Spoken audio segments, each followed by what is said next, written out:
शादीशुदा लोगों को एक बड़ी सीख देती कहानी। पति पत्नी की कहानी। पत्नी ने न जाने ऐसा क्या कर दिया कि पति ने उसे एक के बाद एक थप्पड़ जड़ दिए। हमेशा शांति से हर स्थिति को संभालने वाली पत्नी भी इस बार इतनी परेशान हो गई कि उसने अपनी चप्पल उतारकर पति की तरफ फेंक दी। चप्पल पति के बालों से छूती हुई निकल गई।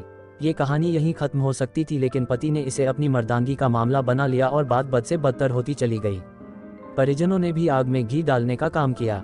किसी ने कहा है कि जो स्त्री अपने पति को चप्पल मार सकती है वह न तो वफादार हो सकती है और न ही पवित्र। ऐसी महिला न केवल परिवार बल्कि पूरे समाज पर एक कलंक के समान है। पीछे पत्नी पक्ष के लोग कहाँ ठहरे हुए थे। किसी ने कहा कि 21वीं सदी में भी महिलाओं को पीटने वालों को जेल भेज देना चाहिए, तो कोई कहता है कि वह किसी और को पसंद करता होगा, इसलिए अब वह अपनी पत्नी से लड़ने लगा है। मामला कोर्ट पहुंचा। दोनों पक्षों ने एक दूसरे के खिलाफ मामला दर्ज कराया है। पति ने चरित्रहीन होने का आरोप लगाया तो पत्नी ने दहेज व शारीरिक प्रताड़ना का आरोप लगाया। मामला 2 साल से अधिक समय तक चला। इन 2 सालों में दोनों पति पत्नी अलग अलग रह रहे थे। इन 2 सालों में दोनों पार्टियों के समर्थकों की संख्या में कमी आई थी।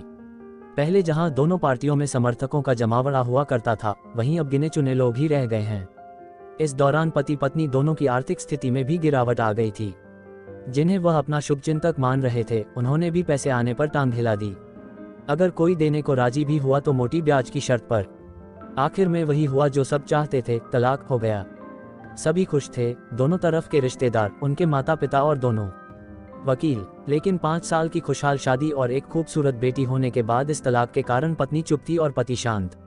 शायद इत्तेफाक ही था कि इस खुशी को मनाने के लिए दोनों पक्षों के लोग एक ही चाय की दुकान पर आमने सामने बैठ गए। इत्तेफाक इसलिए क्योंकि एक दूसरे के विरोधी पक्ष का समर्थन करने वाले ज्यादातर लोग एक दूसरे को अच्छी तरह से जानते भी नहीं थे। पति पत्नी भी सबसे दूर एक दूसरे के आमने सामने टेबल पर बैठ गए। पत्नी ने पति से कहा, अब तुम्हारे मन में जो कुछ हुआ है उससे तुम प्रसन्न होगे, बधाई हो। आज तुम भी जीत गए, तुमने भी मुझसे तलाक ले लिया, तुम्हें भी बहुत बहुत बधाई। पति ने कहा, आप तलाक को जीत का प्रतीक मानते हैं? पत्नी ने पूछा। पति चुप रहा। थोड़ी देर की चुप्पी के बाद पति ने कहा, मुझे अभी तुम्हें 5 लाख रुपए और हर महीने 8,000 रुपए देने का आदेश है। अभी मेरे पास पैसा नहीं है, इसलिए मेरा मतलब है, मैं शहर में अपना फ्लैट आपके नाम पर ट्रांसफर कर देता हूँ। पत्नी बोली, लेकिन उस फ्लैट की कीमत 18 लाख है। हाँ, पर हमारी बिटिया तो तुम्हारे साथ है और आगे चलकर उसका खर्चा भी बढ़ जाएगा, तुम्हें थोड़ी आसानी हो जाएगी। पति ने कहा, नहीं नहीं, मुझे सिर्फ 5 लाख दो और तुम हर महीने 8,000 देने वाले हो, मैं मैनेज कर लूंगा। पत्नी बोली। दोनों फिर शांत हो गए।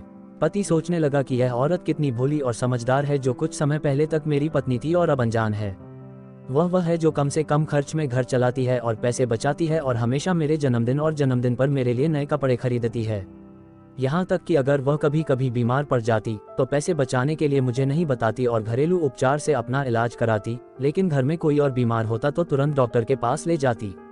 होश खो बैठा था। झूठी मर्दानगी के चक्कर में मुझसे इतनी बड़ी गलती हो गई।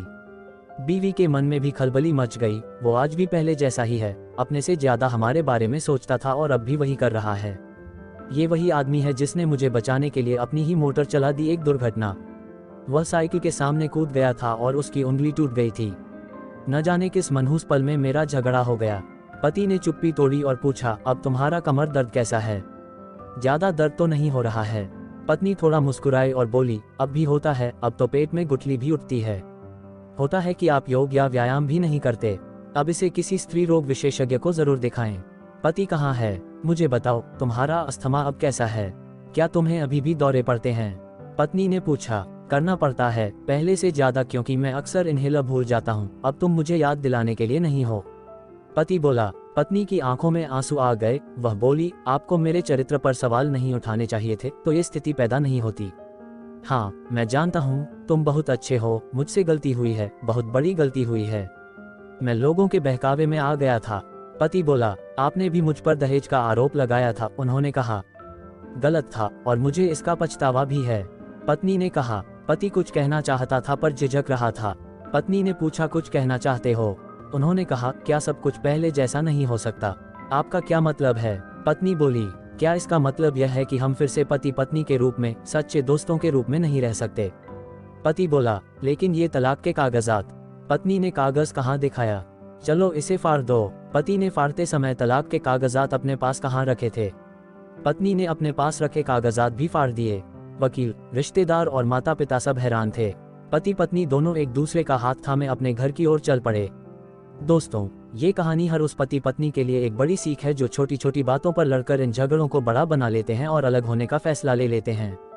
प्यार और तकरार एक सिक्के के दो पहलू की तरह हैं, दोनों को स्वीकार करना होगा, तभी ये पवित्र रिश्ता अपनी मंजिल तक पहुंच पाएगा।